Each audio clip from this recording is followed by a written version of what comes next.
Bom, hoje a gente vai falar um pouquinho sobre classificação biológica atual dos seres vivos.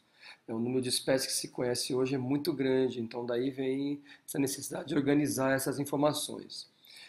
O sistema de classificação biológica atual está baseado nos trabalhos desse cara aqui, ó, Carl von Linné, nasceu aqui, ó, 1707, morreu em 1778.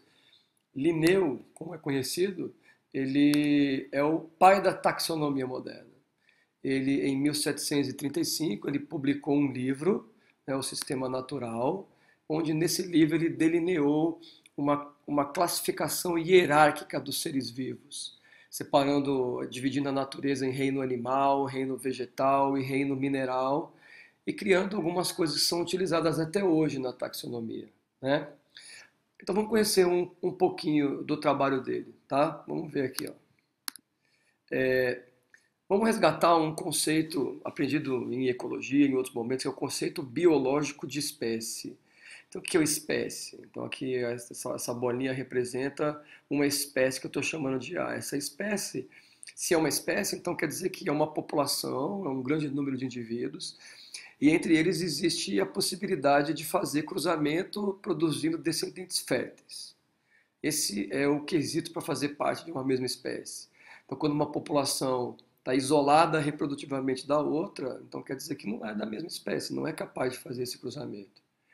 Mas o número de espécies, então, é muito grande. Então, vamos imaginar algumas espécies. Então, por exemplo, aqui, espécie A, espécie B, espécie C. Então, cada bolinha dessa representa uma população de indivíduos grande com aquela característica que a gente viu. Mas se a gente for pensar, o número, por exemplo, animais, nós conhecemos hoje cerca de 1.500.000 espécies. Algumas espécies são mais parecidas entre si. Então a gente pode agrupar essas espécies semelhantes. Então um conjunto de espécies semelhantes é um gênero, né? Só que o número de gêneros é muito grande. E, de novo, seguindo o mesmo raciocínio, se a gente for olhar as características dos gêneros, alguns são mais parecidos entre si. Então, eu posso agrupar esses gêneros. Um conjunto de gêneros é uma família. Seguindo o mesmo raciocínio, o conjunto de famílias é uma ordem, o conjunto de ordens é uma classe, o conjunto de classes é um filo, o conjunto de filos é um reino. Então, essas são as categorias taxonômicas, né? Isso que Linneu trouxe pela primeira vez uma classificação hierárquica dos seres vivos, né? A primeira edição, em 1735, tinha 10 páginas. Né? Na 13ª edição, em 1770, 3.000 páginas. A gente vê então que é o trabalho de uma vida. E a 10ª edição ela é especial porque a 10ª edição, em 1758, ela iniciou a utilização da nomenclatura binomial. Como que se escreve um nome científico, dá um nome científico? Vamos conhecer um pouquinho sobre isso também. Esse animal que a gente está vendo aqui é uma onça. Só que onça é um nome popular. Então, o nome popular, o nome vulgar, de um lugar para outro pode ser diferente, de um país para outro a língua é diferente, então o nome também é. Então, existe uma forma de escrever, de identificar o nome dessa espécie e é compreendido em qualquer lugar do mundo. Tá? Existem várias regras de nomenclatura biológica. Estou mostrando aqui algumas poucas regras, só o suficiente para a gente entender por que o nome científico é escrito dessa forma. Vou falar um pouquinho também sobre subespécie, tá? Mas existem várias outras regras que não nos interessam agora. Então, primeiro, as palavras devem ser latinas. O nome de uma espécie são sempre sim duas palavras. É o pantera onça. As palavras são latinas ou latinizadas. Deve ser escrito em itálico quando for digitado, essa letra inclinadinha aqui. Ou se for manuscrito, é preciso grifar a palavra, né, para poder destacar do texto. A primeira palavra, obrigatoriamente com inicial maiúscula, se refere ao gênero, aquele mesmo gênero de conjunto de espécies. E a segunda palavra, junto com o nome do gênero, identifica a espécie. A gente chama isso aqui de epíteto, epíteto específico. Né?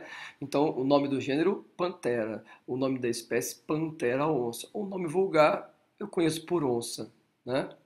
Bom, mas vamos imaginar essa situação aqui. Ó. Que animal é esse aqui? Esse animal aqui tem uma girafa. Aqui nessa outra foto da direita também uma girafa. Só que apesar de serem girafas, eu olho o padrão da pelagem do animal e eu vejo que é diferente. Aqui as manchas são mais escuras, eu vejo as bordas mais irregulares. Aqui as manchas, aqui é mais escuro, aqui tá mais claro. O padrão das linhas ao redor dos escudos também é diferente. E a girafa aqui da esquerda é encontrada em um lugar da África. Essa outra girafa aqui é encontrada em outro lugar da África.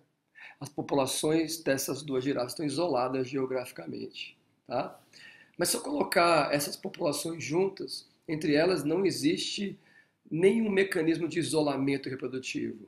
Os indivíduos podem fazer cruzamentos entre si, podem trocar genes entre si e vão produzir descendentes férteis, né? Então eles continuam sendo da mesma espécie.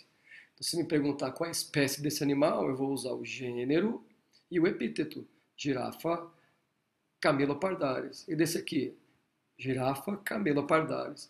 Essa terceira palavrinha aqui, ela se refere a subespécie, é isso. Subespécie é uma divisão dentro da espécie, continuam sendo da mesma espécie, mas a gente consegue identificar da onde, de que região é aquela população. Então a gente chama isso de subespécie, né? Lembre-se que isso é fruto de seleção natural, isso aconteceu naturalmente. Sabe que o homem ele melhora geneticamente muitas espécies de animais, de plantas, só que a gente não usa o termo subespécie. A gente pode chamar de raça de animais. Todos os cães são, apesar de várias raças, são da mesma espécie. Entre eles não tem isolamento reprodutivo, né? O nome científico é o mesmo, canis familiares, né? Outros animais também a gente produz raças. Nas plantas tem as variedades de plantas. Então a gente consegue identificar. Às vezes você tem várias plantas que produzem coisas diferentes, são variedades diferentes, mas todas são da mesma espécie.